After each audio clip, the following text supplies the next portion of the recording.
Hello there, welcome back. So another week of shows. Before I start, I'm going to do some housekeeping about the channel before I start doing this video. I've kind of planned roughly what I'm going to be doing for the next couple of months and general ideas of series through this year. I mean, it's still kind of I've got them written down, the general plans. Some things will move around as I go. But the idea is I'm going to continue my Breast On season in July. So that'll finish it up. There's like 4 films left of there. Then once that's done, my idea is I'm going to go into Malik season. There are going to be other seasons. Like I've done a couple of Malik films before. Like I covered Song to Song in one of my best ofs. But I'll probably cover that as a proper video.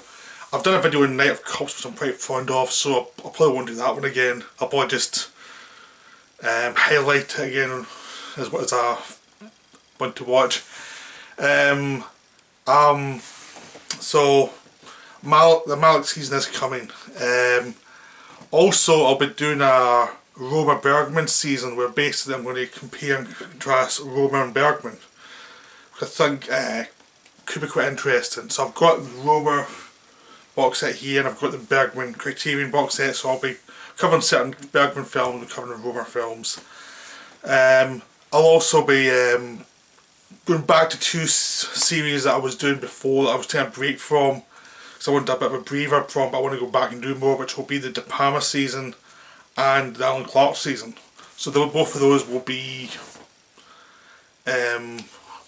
coming to you later on in the year, probably from August, September time, heading towards Halloween, time for De Palma and Alan Clark as I do them. But I'm going to start watching, just watch more of his films, and probably from the 70s, early 80s type of period. I'm going backward with him for some reason, don't know why. But that's another series plan. I may be doing a collaboration with somebody, another YouTuber, but it's very early days. I basically suggested, "Will you try this?" He said yes. That's as far as it's gotten, so hopefully that's something that will happen. If it doesn't, well it doesn't, but I'm hoping it does. So that's the general plan. I'll still be doing the same stuff. I'll still be doing a bit of some Asian films. I'll still be doing like exploitation films. I'll probably covering less listy things like I've been doing the emotional films and all these other things. Probably do a bit less of that for a couple of months, mainly to give myself a breather from it, because those things are massive and you end up doing the background things with them and they take a long time to produce. So I'd rather, so the kind of Bergman Roma thing is in there to kind of cover that kind of area for now, because I don't want to, I want to try and think of a few good subjects I can do rather than just try and force subjects and make more videos. I'd rather wait till I've got some good ideas. I've already got a few, but I want to kind of accumulate them a little bit. So that's the general plan for the channel.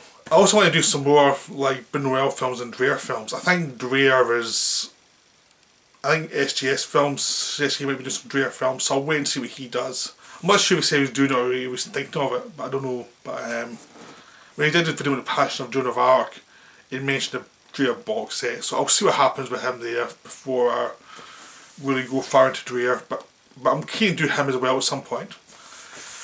So that's the general housekeeping over. So since I said I'll get to Dreyer at some point, I'm getting to in this video. But this is kind of a one-off. I may do micro as well, but I'll probably avoid the box set stuff till much later down the line. But the Passion of Joan of Arc, this was actually inspired by the SGS Films video. We did one last week. We talked about his new buys, and one of them was Passion of Joan of Arc, which I've seen, and I had the Eureka edition, hadn't watched at that point, but had been doing the Breast On season, did the trial of Joan of Arc. So I was like, I should really watch The Passion again. I haven't seen it for a long time. I saw it on DVD, but it's been years. It's like 10 years since I saw it. So, and to be honest, the trial of Joan of Arc was my favourite Joan of Arc film, so that was the one that always got my interest. So the Passion of Joan of Arc was it had my respect, but it wasn't my favourite Dreyer film. I mean, I'm much more keen in the later Dreyer films than I am in the early stuff. I really like him when he's into sound, and I just like those films more. Traditionally, I liked it more. So I always thought that Passion of Joan of Arc was a good film, but it wasn't my cup of tea really. It was just one of those films that was good, but I had other one that was more into really. So it's the first time seeing it for like 10 years. And the good thing about the Eureka Master Cinema box set is that you've got choices. There's not that many extras, like video extras in it, but you get like my version, you got a booklet 100 pages long, but you also got 2 different versions of the film. You got the 20 frames per second film and the 24 frames per second version of the film. Since I'd seen the 24 frames per second version on video and DVD, I didn't bother with that one. I just went straight for the 20 frames per second one. The 24 frames per second basically means is the frames go through quicker because it's a usual 24 frames per second speed. So that when you do that, the film is an hour and 20 minutes long. When you do the 20 frames per second speed, it's only 20 frames per second, which means the film's longer. Which means it's now an hour and a half long film, or hour 35 minutes long film. So it is a longer film, but it's still not that long a film comparatively, but it is longer because there's less frames going through the sprockets per second. Because there was a suggestion that was the speed that Dreyer wanted the film presented at, because it's a silent film. We didn't have to worry about sound. It was an experiment. He was trying to do 20 frames a second, try and work within that speed. So that's the version I watched. I had that was his preference, so I thought I'd watch that because I'd seen another version anyway. And I also didn't watch it with any sound. The problem with soundtracks, when you get them for films that are very old and these are newly composed soundtracks, is I feel they try and impose a traditional view of silent films, that they're all kind of samey for me for the soundtracks. It's like there's certain beats that I've taken from what the soundtracks we have now suggested that was the style of the time, you know, rather than being too experimental. Or they just don't feel right, they feel too staid, they feel too kind of middle class and, you know, polite. And I'm just not keen on a lot of them. I mean, sometimes you get a good one, but I mean, Phil Glass did a really good one for the Bela Lugosi Dreyer. It wasn't a silent film, but he did a score for that, which was a really good atmospheric score. But a lot of the time you just feel like they're distracting you from the film. Especially if it's a film that you know they probably had music composed for it, but it might not be the music we've got. It just depends really, but I always feel like the problem with silent films is you're always a bit suspicious of music. So if you have the option of just seeing it silent, if it feels right to the film, I'd rather watch it silent. So that's what I did, I watched the silent film version. I tried the music score afterwards for a few minutes to see what it was like, and it was what I thought it was going to be, which was a very traditional but not interesting score. So I was glad I did the silent version. Now what's interesting in this film is it takes the same time period as the trial of Joan of Arc. I mean, it's pretty much when she gets caught till when she's burnt to the stake. I mean, it's just that's the time period. The people are trying, basically Christians who have English ties are trying to prove she's a heretic to burn her. So it covers everything the trial of Joan of Arc covers, but it's in a very different style from the trial. Trial of Joan of Arc had dialogue, was a sound film, even though it was very spare. There was the dialogue meant the film could cover a lot more because you weren't stopping for intertitles for things like that. So it could cover a lot more in a short period of time. So I managed to tell the story in an hour. This film needs more time because you've got to stop for the intertitles. but it's also much more expressionistic in a way, but not in a way, not in the kind of German expressionism way where everything's like fake backdrops or like Caligari, or it's using nature as a expression of the interior of the characters. This one, the camera moves as the expression of the characters. And it's a very emotional film, so it's very much about the emotion of the characters, an emotion of belief, an emotion of why would someone just give up their life for their beliefs, which is what the story's always going to be about. If it's Joan of Arc, that's what it's about really. But in this one, instead of having the state camera moves of the breasts on one, the cameras are moving with the tracking shots, there's cameras are moving in and people, there's close shots, and everything's kind of stylized, so you can have three people in a shot looking different ways, thinking of a situation, or you can have a close up, like the close up of this framing here on Joan as she emotes and like tear comes in her eye, and it is stylized for silent. It's very silent film acting because there's a style of acting for silent film that's already there, which is, it's not quite life, it's something more than life. It's like showing emotions in your face really, and not having like the barriers of what you get in real life that would cloud it really. There's no restraint to it, and it's something that maybe became a stylization that affected stylization of acting in sound films for a while, and then they found a more naturalistic flavour. But of course, filmmaking's always had a stylised version of acting. It's never been naturalistic. Even if you try to be naturalistic, there's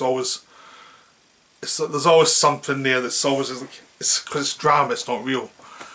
So this is one of the more extreme versions of stylisation, but it works because they go for it. And then even within the having a stylised version of the story, it's not campily over stylised. It's like Dreyer pretty much has very basic sets. Like he has the set of the trial, which is basically a church, and it's very white, and it's pretty much faces against blank whiteness. That's all it is. It's just faces expressing something. People talking. You can come back and forth from Joan to the investigators, but because you've got a master craftsman involved, it's not just back and forward. It's each setup slightly different. Each setup showing you is building within the camera movements, within the cuts, to show the building emotion of the characters, or the building restraint of the investigators, and as they are not believing on who they are, trying to manipulate the situation so they can get a confession and a retraction. And that's been built up by how people are framed and how it's cut together, and how the angles cut together and a certain pace to them. And what Dreyer does really well is he knows it could get very boring to just start with intertitles all the time to get what they're saying. So a lot of the time you don't hear what Joan's saying, you just see her emotion, her face, her reaction, and you can read her lips, so you get a lot of it without having to have the intertitles. And the same with the investigators. If what they're saying is important, you'll get intertitles, but if it's just emotion coming at you, like, you know they're angry, you know they're plotting something, you don't give the intertitles, you're just getting the sense of what they're doing. So he's smart enough to let the audience interpret the film and not be trapped by back forth intertitles. He's a sophisticated director, he knows what he's doing.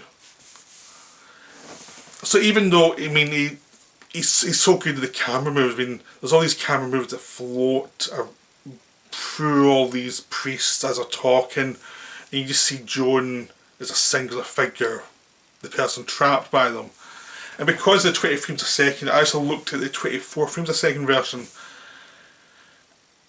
it's not that different, but it is different. It feels much more like you're, because those 4 frames a second are different, it slows the pace down just a teensy bit, and it pushes it more towards a bit more stylization that almost isolates people from the background a bit more, because the 24 frames per second is what we're used to seeing, and it does feel more a naturalistic experience, while the 20 frames a second allows you to focus a little bit more on foreground and background, and it affects the way your mind's taking in the imagery.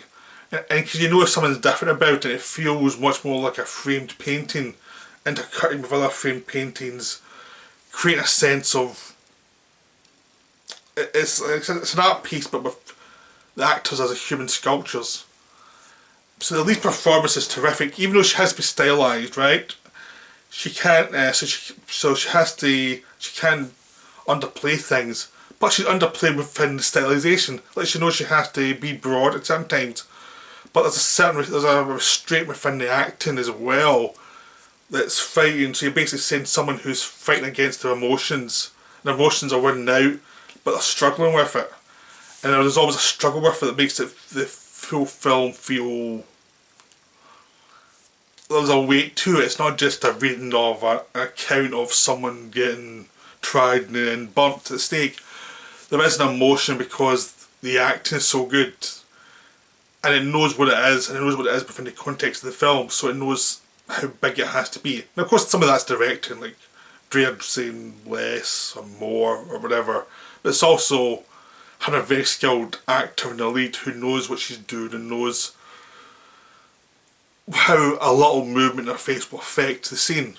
So it's wonderful performance. A lot of the faces of the priests who are questioning her are also terrific. They've got a real sense of danger, but there's a calm to them. They're not like screeching animals. They're very calm.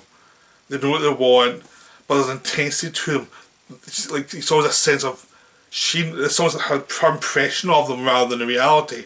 It's like what she's feeling as the trial goes on, and they are these kind of very calm but ogre-like characters who are just these faces and these swarms of people around her, trying to get her to give in and say she's a fake and say the God that was talking to her was really the devil. That's what they're trying to do.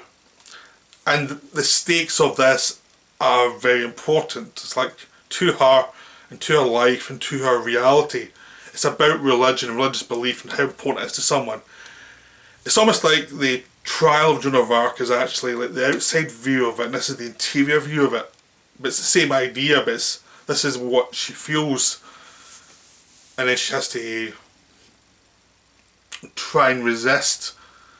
So this is, to me, this feels like a real religious film, the way something like The Exorcist is just fakery, which is just like gore and pea soup vomiting out and doesn't feel like it's about religion. This one feels it's actually about religion. It's about the devil in someone's head, or the angels in someone's head. And it's like one person tips it as the devil, the other person tips it as angels, depending on your point of view.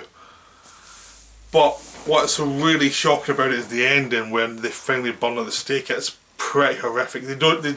Dreyer does not pull back. He's not sadistic in any way.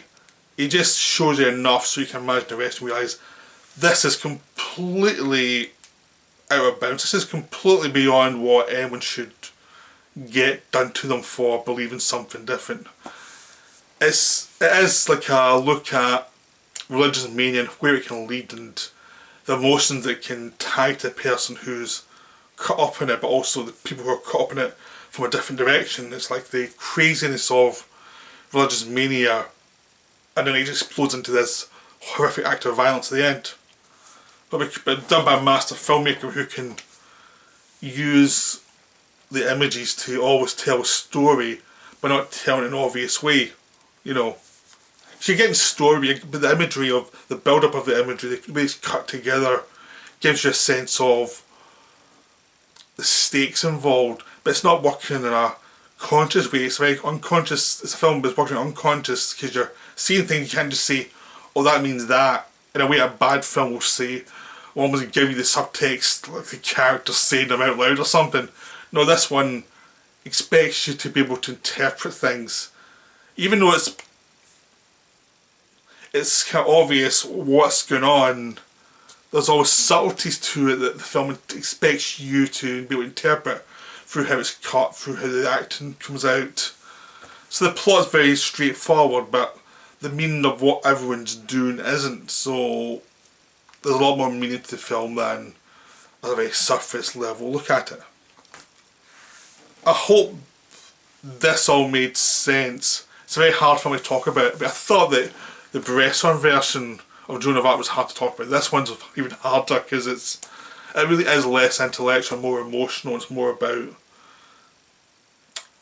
what belief means to people, and that's very hard to talk about without being patronising and simplistic. So if I'm talking to somebody, I feel like I'm basically something like, no, that's simplistic, I'll be patronising, I can't say that. So it's like I struggle to try and explain it, but definitely try and see it. Try and see it in 20 frames a second version. It's really worth it. It's really wonderful. You kids done a great job. For a film that's made in the 1920s, it looks gorgeous. It looks really amazing. So I hope you enjoyed that. If you thought this was a depressing video, you've not seen anything yet. Wait till tomorrow's. Okay, I'll see you tomorrow.